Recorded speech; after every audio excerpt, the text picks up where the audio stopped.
ഇന്നിപ്പോൾ മുണ്ടക്കൈ, അട്ടമല എന്നീ 2 പ്രദേശങ്ങളിലെ തെരച്ചിൽ അതിനിർണായകമാണ്. മുണ്ടക്കൈയിലൊക്കെ ഇന്നാണ് യഥാർത്ഥത്തിൽ അവിടെ ഒരു തെരച്ചിൽ എന്ന അർത്ഥത്തിൽ നടക്കാൻ പോകുന്നത്. ആ, ഇതിനോടുകൂടി തന്നെ പല സംഭവങ്ങൾക്കും ഒരുപക്ഷെ വരും മണിക്കൂറുകൾ നമ്മൾ സാക്ഷ്യമാകേണ്ടി വന്നേക്കാം. ശ്രീകാന്ത്, മുണ്ടക്കൈ മേഖലയിലെ രക്ഷാദൗത്യത്തിൻ്റെ ഒരു പ്ലാൻ സൈന്യവും NDRF ഒക്കെ ഇടുന്നത് എങ്ങനെയാണ്?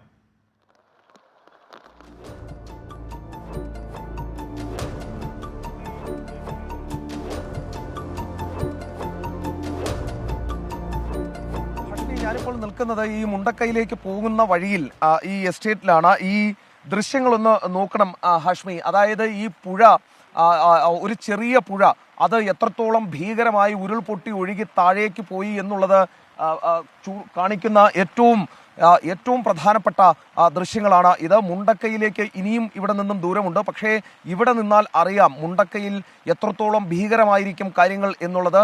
വരും മണിക്കൂറുകളിൽ ഒരു പക്ഷേ നമ്മളെ ഏറെ വേദനിപ്പിക്കുന്ന, ഇപ്പോൾ ഹഷ്മി ചൂണ്ടിക്കാണിച്ചതുപോലെ ഏറെ വേദനിപ്പിക്കുന്ന വാർത്തകൾ, വിവരങ്ങൾ പുറത്തേക്ക് വരുന്നതിനുള്ള സാധ്യത ഉണ്ട്. കാരണം ഇവിടെ നിൽക്കുമ്പോൾ നമുക്ക് ഈ സംഭവത്തിന്റെ ഭീകരത നമുക്കറിയാം. ഈ തൊട്ടടുത്തുകൂടി ഒന്ന് വളഞ്ഞു പുളഞ്ഞൊഴുകിയിരുന്ന പുഴയാണ്. പക്ഷേ അതിപ്പോൾ ഒരു വലിയ നദിക്ക് തുല്യമായ രൂപം മാറിയിരിക്കുന്നു. ഒരു പ്രദേശം ഒന്നാകെ നക്കി തുടച്ചെടുത്തു പോയിരിക്കുന്നു ഈ പുഴ.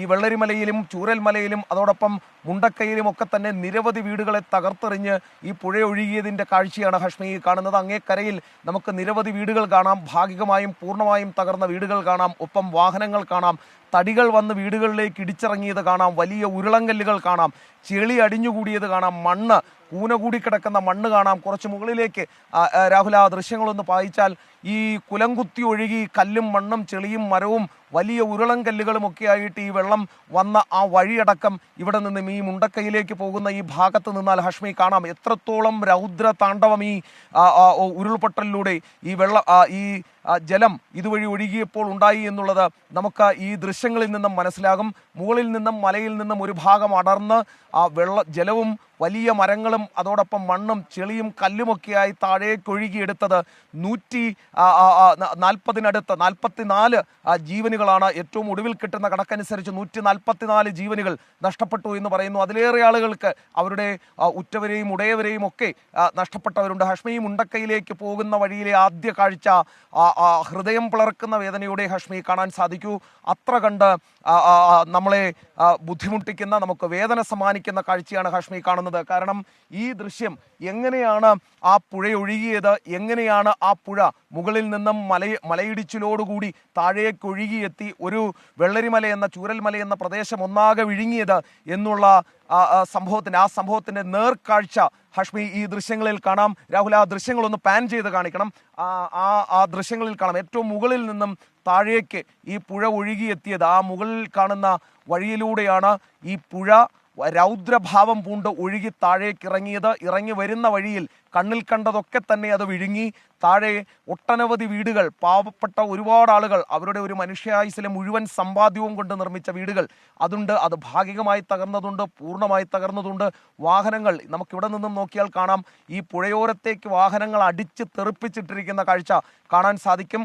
ഒരു പക്ഷേ നമ്മൾ ഇവിടേക്ക് കയറി വന്നപ്പോൾ രക്ഷാപ്രവർത്തകരിൽ ഒരാൾ പറഞ്ഞത്, ഒരു പക്ഷേ ഈ പ്രദേശത്തൊക്കെ, ഈ ചെളി മൂടിക്കിടക്കുന്ന പ്രദേശത്തൊക്കെ മൃതദേഹമുണ്ടാകാം എന്നാണ് ഈ രക്ഷാപ്രവർത്തകർ നമ്മളോട് പറഞ്ഞത്. രാഹുൽ, ആ ദൃശ്യങ്ങൾ അത് കുറച്ചുകൂടി പാൻ ചെയ്ത് അത് ഇവിടുത്തെ ഈ ഒരു കാഴ്ച, ആ ഒരു സാഹചര്യം നമുക്ക് കാണാൻ സാധിക്കും. ഇതാദ്യമായാണ് ഈ മുണ്ടക്കൈ ഭാഗത്തേക്ക് നമുക്ക് പ്രവേശിക്കാൻ സാധിക്കുന്നത്, ഈ മേഖലയിലേക്ക് ഹഷ്മി കടന്നു വരാൻ സാധിക്കുന്നത്. ഇതുവരെയും ഈ പ്രദേശത്തേക്ക് ആരെയും അനുവദിച്ചിരുന്നില്ല. അത്ര കണ്ട് റിസ്കി മേഖലയാണ് ഇവിടം.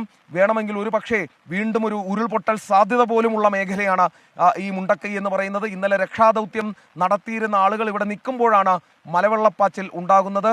ഈ ചെളിക്കടിയിൽ, ഈ മണ്ണിനടിയിൽ, ഈ വലിയ ഉരുളൻ കല്ലുകൾക്കടിയിൽ ഒരുപക്ഷെ എത്രയോ മനുഷ്യർ നിസ്സഹായരായി ഒടുങ്ങിയിട്ടുണ്ടാകണം ഹഷ്മി. അതിൻ്റെ കണക്കുകളൊക്കെ തന്നെ ഇനി വരേണ്ടിയിരിക്കുന്നു. നിലവിൽ ഈ ദൃശ്യങ്ങളിൽ നമ്മൾ കാണുന്നത് മുണ്ടക്കൈയിൽ നിന്നും എത്രത്തോളം ഭീകരമായാണ് ഈ പുഴ ഒഴുകിയത് എന്നുള്ളത്, ഈ ജലം ഒഴുകി വെള്ളരിമലയെ അങ്ങാടിയിലേക്ക് എത്തിയത് എന്നുള്ളത് നമ്മളെ ഞെട്ടിക്കുന്ന, വേദന സമ്മാനിക്കുന്ന ദൃശ്യങ്ങൾ. ഹഷ്മി, മുകളിലേക്ക് പോകും തോറും എത്രത്തോളം വേദനയുള്ള വാർത്തകളായിരിക്കും നമ്മളെ കാത്തിരിക്കുന്നത് എന്ന് ഈ ദൃശ്യങ്ങളിൽ നിന്ന് തന്നെ വ്യക്തമാണ്.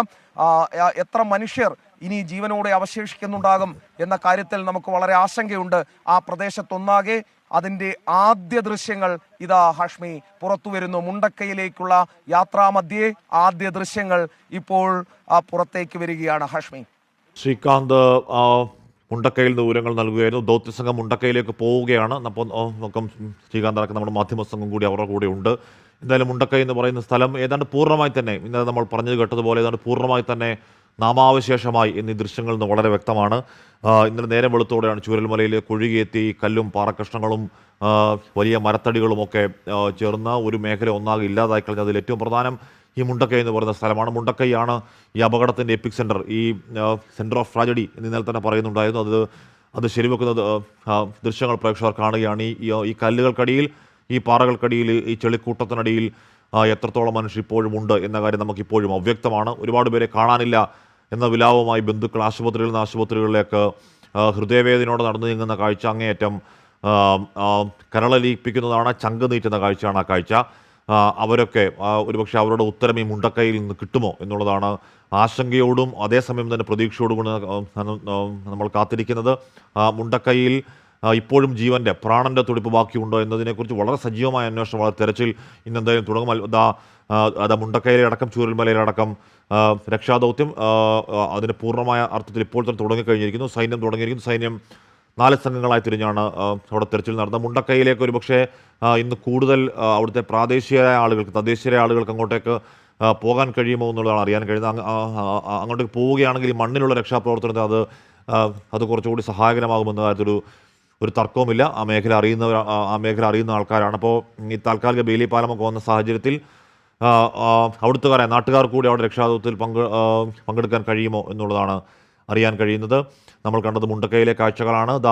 ആ പാലം 120 അടി നീളത്തിലുള്ള പാലം ബംഗളൂരുവിൽ നിന്ന് കൊണ്ടുവരികയും അത് കുറച്ചുകൂടി ശക്തമായി മറ്റൊരു പാലമായി അത് മാറുകയും ഒക്കെ ചെയ്യും ഈ ദിവസം. ഇന്ന് രക്ഷാദൗത്യത്തിൻ്റെ 2ാം ദിവസമാണ് എന്ന് പറയുമ്പോൾ പോലും ഇന്നലത്തേതിന് സമാനമായി തന്നെ ഏറ്റവും ക്രൂഷ്യൽ ദിവസമാണ് എന്ന്